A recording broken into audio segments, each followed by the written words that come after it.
जय श्री महाकाल। आदेश किसी भी कामना से किया गया जप किस प्रकार सिद्धि और असिद्धि प्रकट करता है, आज की चर्चा का विषय ये है। और क्यों सिद्धि प्राप्त हो जाती है और क्यों असिद्धि प्रकट होती है, घटित होती है, इसके कुछ कारण हैं। क्योंकि एक सही तरीके से और सही विधान द्वारा की गई साधना, अब विधान तो सब सही होता है लेकिन माला के जप पर कोई ध्यान नहीं देता है कि वो किस प्रकार जप कर रहा है। तो इसका उल्लेख गौतमीय संहिता और वैशंपायन संहिता में विशिष्ट रूप से और विस्तृत रूप से इसके विषय में बताया गया है कि हर कामना क्या है। पहली बात तो यह है, कामना है कि जब कोई साधक भक्तिपूर्ण भाव से किसी शक्ति का जप करता है, उसे भजता है, तब किस प्रकार माला जाप करनी चाहिए। अगर वो व्यक्ति सम्मोहन वाली प्रक्रिया कर रहा है या सम्मोहन के मंत्र जाप कर रहा है तो माला को किस प्रकार जपे। अगर कोई साधक मारण प्रक्रिया कर रहा है तो माला को किस प्रकार जपे। उच्चाटन कर रहा है तो किस प्रकार जपे। तो हर प्रक्रिया के लिए माला का जाप अलग अलग तरीके से, और जब फल प्रकट नहीं होता है तो वो एक तरीके से असिद्धि प्रकट हुई, और जब वो कार्य हो गया है वो साधक समझ सकता है कि सिद्धि प्रकट हुई। तो क्यों सिद्धि और क्यों असिद्धि घटित होती है, तो सभी साधनाओं का मंत्र जाप या जप किस प्रकार करें। क्योंकि विधान तो आपको प्राप्त हो सकता है लेकिन जप कैसे करना है इस पर विशेष ध्यान नहीं दिया जाता है कि माला को किस प्रकार पकड़ना है और कैसे जाप करना है। तो आज करते हैं इस विषय पर विस्तृत चर्चा और उसको एक सहज शब्दों में समझने का प्रयास। तो उसके पहले चर्चा कर लेते हैं एक और कि नवरात्रियां आने वाली हैं और नवरात्रियों में माता कुब्जिका की यानी माता बकरिका की साधना करने से क्या लाभ होते हैं और वो साधनाएं किस प्रकार करे साधक। तो उसके लिए नवरात्रियों में यानी 15 मार्च को एक ग्रुप बनाया जा रहा है, पेड ग्रुप है वो, और 15 मार्च के बाद वो शुरू हो जाएगा। तो 5-6 दिन जो साधनाएं होंगी वो पात्रता की साधना होगी कि साधक में इतनी पात्रता प्रकट हो जाए कि वो माता बकरिका की यानी माता कुब्जिका की साधना संपन्न कर पाए।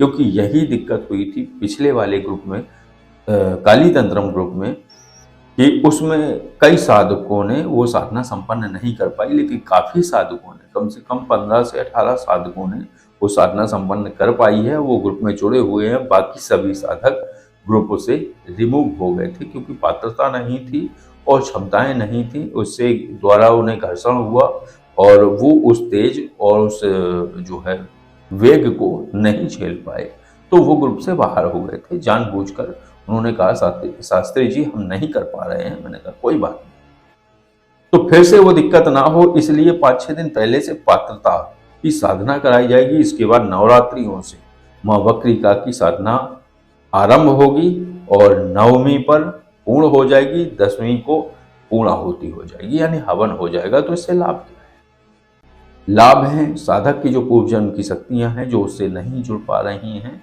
और जिनकी खोज वो कर रहा है अज्ञात में, जिस उसे पता भी नहीं है कि पिछले जन्म की कौन कौन सी शक्तियां हैं, तो उनमें से कुछ शक्तियां स्वतः ही उस विशिष्ट मंत्र का जाप करने पर स्वतः ही उससे जुड़ना शुरू हो जाती हैं। दूसरी बात, तंत्र काट के विशेष प्रयोग, तंत्र काट का विशेष मंत्र है उसमें, तो उस मंत्र का कैसे प्रयोग करना है, कैसे तंत्र काट करना है, कैसे एनर्जी को रिमूव करना है, ये प्रयोग उसको सिखाए जाएंगे। तीसरी बात है माता बकरिका की भक्तिपूर्ण भाव से कैसे साधना करी जाए, उनकी कृपा कैसे प्राप्त करी जाए, इस प्रकार के 3 प्रयोग रहेंगे उसमें और ये विस्तृत रूप से सब कुछ सिखाया जाएगा। 10वीं के दिन हवन होने के बाद उसको 1 हफ्ते तक सभी मंत्रों के विशेष प्रयोग सिखाए जाएंगे कि किस प्रकार से प्रयोग करना है, और उसमें कुब्जिका सूक्तम भी है साथ में उस साधना में। तो 3 मंत्र हैं, तीनों मंत्रों के प्रयोग अलग अलग हैं। एक पूर्व जन्म की शक्तियों के लिए है, दूसरा तंत्रकाट के लिए है, तीसरा भक्तिपूर्ण भाव के लिए है, चौथा है कुब्जिका स्तोत्र। जैसे कि कुंजिका स्तोत्र है इसी प्रकार का कुब्जिका स्तोत्र है, लेकिन कुछ चीजें उसमें बदली हुई हैं, मंत्र अलग। तो जो भी साधक इस साधना को करना चाहते हैं वो 15 तारीख तक अपना अपना रजिस्ट्रेशन करा लें और अपना अपना ग्रुप में जुड़ जाएं। और जुड़ने के बाद 16 तारीख से साधनाएं शुरू हो जाएंगी और ज़्यादा इसमें समय नहीं है, 2-3 दिन का समय है। तो जो साधक जुड़ना चाहते हैं वो जुड़ सकते हैं। तो अब चर्चा करते हैं कि किसी भी शक्ति की भक्तिपूर्ण भाव से, और बात यह है कि धन वैभव सिद्धि प्राप्ति के लिए किस प्रकार जाप करें, इष्ट शक्तियों की प्रसन्नता के लिए किस प्रकार जाप करें, तो वो एक ही तरीका है। अनामिका उंगली के ऊपर माला को रखना है और मध्यमा और अंगूठे की सहायता से माला को चलाना है। चलाना अर्थात मंत्र जाप करना, जैसे कि मैं आपको प्रैक्टिकली दिखा दूं। ये अनामिका उंगली है, इस पर माला रख ली और रखने के बाद मान लो हम ओम नमः शिवाय का जाप कर रहे हैं, तो ये सुमेरु है और सुमेरु के बाद ओम नमः शिवाय, ओम नमः शिवाय, ओम नमः शिवाय, ओम नमः शिवाय, ओम नमः शिवाय, ओम नमः शिवाय, ओम नमः शिवाय, ओम नमः शिवाय, या ओम ऐं ह्रीं क्लीं चामुंडाय विचे, या कोई भी मंत्र हम आप जाप करते हैं तो वो इस प्रकार करना है। इष्ट शक्ति की प्रसन्नता के लिए, मंत्र सिद्धि के लिए और शक्ति की साधना के लिए, वो ये तरीका है। दूसरा तरीका, दूसरी कामना, ये कामना है। दूसरी कामना क्या है? शत्रु उच्चाटन। शत्रु उच्चाटन के लिए आपको माला को मध्यमा पर रखना है। मध्यमा उंगली पर रखने के बाद तर्जनी और अंगूठे की सहायता से उस माला को चलाना है। अब आप जो उच्चाटन का मंत्र है वो तो मैं नहीं दोहराऊंगा, वो आप समझ लीजिए। अगर आपको मंत्र प्राप्त हो गया है तो उच्चाटन का अगर आप कर रहे हैं तो उच्चाटन क्यों फलित नहीं होता? इसलिए फलित नहीं होता कि उसका मंत्र जाप इस प्रकार करना हो। उच्चाटन के लिए आप इस प्रकार मंत्र जाप करेंगे कि अंगूठे और मध्यमा की सहायता से माला को अटकाकर तर्जनी से चलाएं। ये है उसकी। तीसरा है सम्मोहन और विद्वेषण। सम्मोहन विद्वेषण के लिए आपको कनिष्ठा पर माला रखनी और अनामिका और अंगूठे की सहायता से उस मंत्र का जाप करना है। जैसे अगर आप जाप करते हैं कोई भी जो भी मंत्र हो सम्मोहन और विद्वेषण का, तो इस मंत्र को आप ऐसे जाप करेंगे, क्योंकि जो भी षटकर्म होते हैं उन षटकर्मों के मंत्र थोड़े बड़े होते हैं और उनकी संख्या भी ज्यादा जाप नहीं करनी होती है। तो आराम आराम से आप इस प्रकार जाप कर सकते हैं और इससे वो तत्काल फलित होगा। बस आपके पास विधान सही होना चाहिए। विधान सही है और मंत्र जाप की प्रक्रिया ये है कि कनिष्ठा और अंगूठे की सहायता से माला को पकड़ने के बाद अनामिका से माला आपको चला। यह है सम्मोहन और विद्वेषण की जाप की प्रक्रिया। ये मैं नहीं कह रहा हूँ, गौतमीय संहिता और वैशंपायन संहिता में इसका उल्लेख है। विस्तृत रूप से आप जाके खोज सकते हैं। हाँ, ये अलग बात है कि पढ़ा कहीं ना होगा लेकिन समझ ना आए, वो अलग विषय है। इसलिए मैं सहज शब्दों में इसके विषय में चर्चा हो रही है और मैं बता रहा हूँ तो इस तरीके से होता है।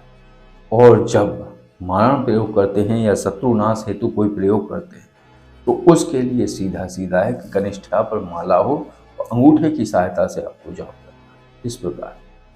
इस प्रकार केवल अंगूठे से ही चलानी है उस माला को। ऐसे शत्रुनाश हेतु जो प्रयोग होते हैं, जैसे अगर आप बगलामुखी में शत्रुनाश का प्रयोग करेंगे और बगलामुखी के मंत्र का, तो इस प्रकार अगर आप माला चलाएंगे तो निश्चित रूप से वो मंत्र जितना आपने किया है पहले उससे 10 गुना ज्यादा कार्य करेगा।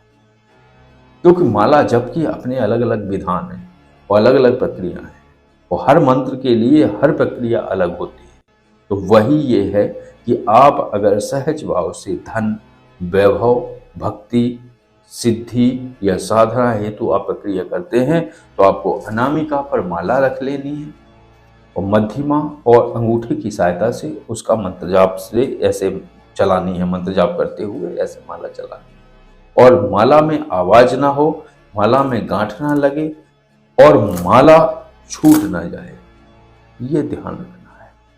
अगर माला छूटती है तो इसके विषय में क्या प्रकट होता है, क्या घटित होता है, तो इसके विषय में मैं आगे वीडियो बना के आपको बताऊंगा कि क्या क्या दोष घटित होते हैं, उन दोषों का निवारण क्या है।